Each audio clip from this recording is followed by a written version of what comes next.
So hello everyone, welcome to job grade. My name is Ramendra. कैसे आप सभी लोग? बढ़िया होंगे, स्वस्थ होंगे, मस्त होंगे।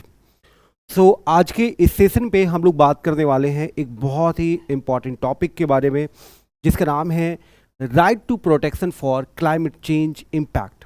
मैं थोड़ी सी आपको कहानी बताता हूँ।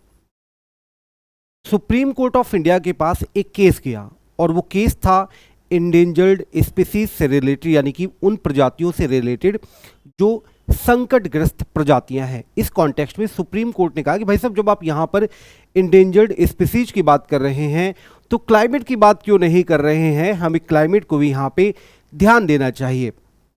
उस समय ये मुद्दा निकल कर आया। तो यहाँ पर जब सुप्रीम कोर्ट ये केस सुन रही थी, उसी केस के कॉन्टेक्स्ट में सुप्रीम कोर्ट ने रिकॉग्नाइज किया क्लाइमेट को और क्लाइमेट को कनेक्ट कर दिया फंडामेंटल राइट से। आप सभी को ये बात पता है कि जब भी हम कभी फंडामेंटल राइट्स की बात करते हैं तो ये ऐसे राइट्स होते हैं जो कभी सस्पेंड नहीं किए जाते हैं। सिर्फ कुछ केसेस होते हैं, जैसे कि नेशनल इमरजेंसी का केस है, उस केस में फंडामेंटल राइट्स को सस्पेंड किया जाता है और उस समय भी आपके सारे फंडामेंटल राइट्स आपके सस्पेंड नहीं होते हैं। केवल आर्टिकल 20 और 21 को छोड़ करके बाकी सारे फंडामेंटल राइट्स यहाँ पे सस्पेंड होते हैं। तो यहाँ पर अगर फंडामेंटल राइट्स की बात करें तो फंडामेंटल राइट्स हमारे लिए बहुत ज़्यादा इंपॉर्टेंट है। किसी के पास ये पावर नहीं है कि फंडामेंटल राइट्स को सस्पेंड किया जाए। उसी कॉन्टेक्स्ट में यहाँ पे सुप्रीम कोर्ट का ये एक डिसीजन आया।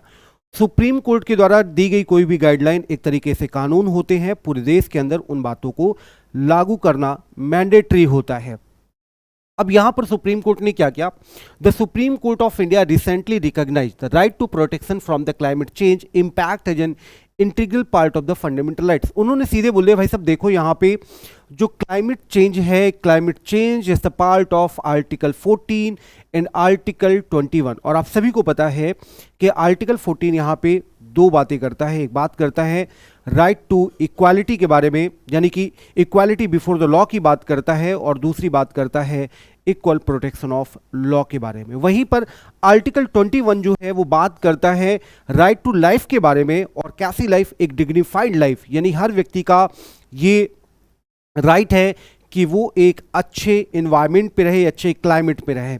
तो यहाँ पे सुप्रीम कोर्ट ने इसे कनेक्ट कर दिया और बोला कि देखो, आप सीधी सी बात ये है कि जो क्लाइमेट चेंज है that is the integral part of the fundamental rights of life, article 21, और इक्वालिटी का पार्ट है ये। इस तरीके से यहां पे इन्होंने कनेक्ट कर दिया इंडियन कॉन्स्टिट्यूशन से। और साथ ही साथ यहां पर उन्होंने बोला कि देखो, अगर आप कोई भी ऐसा काम करते हैं जिसकी वजह से क्लाइमेट चेंज हो, और अगर क्लाइमेट चेंज हो उसकी वजह से लोगों को यहां पे नुकसान हो, तो वो हम बर्दाश्त नहीं कर पाएंगे। उन्होंने एक बात और कही कि environmental protection is essential for a safeguard of constitutional rights। उन्होंने ये बात क्लियर कर दी कि भाई साहब देखो, यहाँ पे जो आपका प्रोटेक्शन है, एनवायरमेंटल प्रोटेक्शन है, वो यहाँ पे संविधान के अंदर जो राइट्स दिए गए हैं उसका ही पार्ट है। ये बात उन्होंने यहाँ पे क्लैरिफाई कर दी। अब यहाँ पर इससे क्या क्या प्रोविजंस निकल कर आते हैं, थोड़ा सा उनके बारे में बात करते हैं। क्या क्या यहाँ पे इंपॉर्टेंट बातें थी इससे रिलेटेड, क्योंकि ये हमारे लिए बहुत ज़्यादा इंपॉर्टेंट हो जाता है। सबसे पहले हम यहाँ पे बात करते हैं डीपीएसपी के बारे में। आप सभी को पता है कि जो डीपीएसपी है, डीपीएसपी हमारे कॉन्स्टिट्यूशन के पार्ट 4 के अंदर आते हैं, और इन्हें हमने आयरलैंड से अडॉप्ट किया है, और आयरलैंड ने अडॉप्ट किया था स्पेन से। डीपीएसपी की बात करें तो डीपीएसपी एक तरीके से गाइडलाइन होते हैं सरकार के लिए, जो सरकार को ये बात सिखाते हैं कि आप एक अच्छी सरकार कैसे बन सकते हैं, आप एक वेलफेयर गवर्नमेंट कैसे बन सकते हैं। इसके बारे में यहाँ पे डीपीएसपी की चर्चा की जाती है।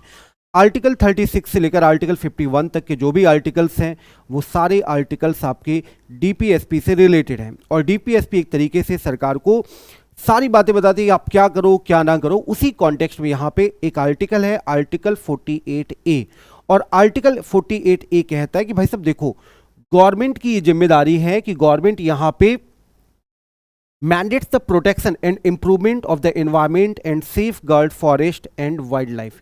ये कहता है कि देखो, यहाँ पे सरकार की सीधी सी जिम्मेदारी है कि सरकार यहाँ पे प्रोटेक्शन करे, इंप्रूवमेंट करे of the environment and safe guard of the forest and wild life. तो यहाँ पे सरकार के ऊपर जिम्मेदारी डाल दी गई। इसके अलावा एक और आर्टिकल है, article number 51A clause G।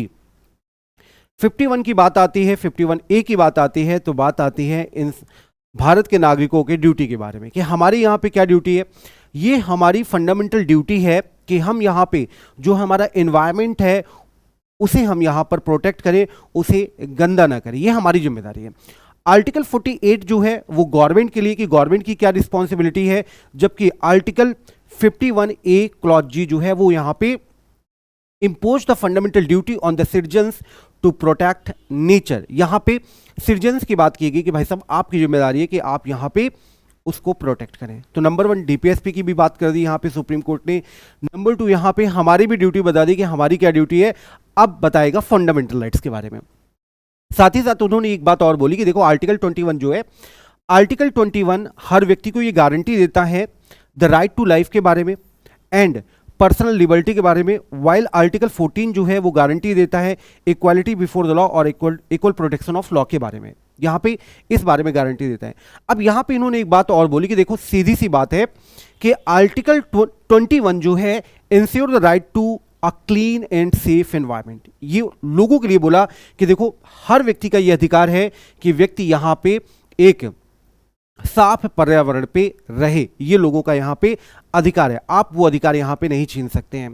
तो इसके लिए करना क्या होगा, उन्होंने यहाँ पे केस दिया है इन द लैंडमार्क केस, और ये जो केस था ये आपका MC मेहता वर्सेस कमलनाथ का केस था 2000 पे। और यहाँ पे सुप्रीम कोर्ट ने बोला कि the right to a clean environment is the extension of the right to life under the article 21, जो बात मैंने अभी आपको बताई।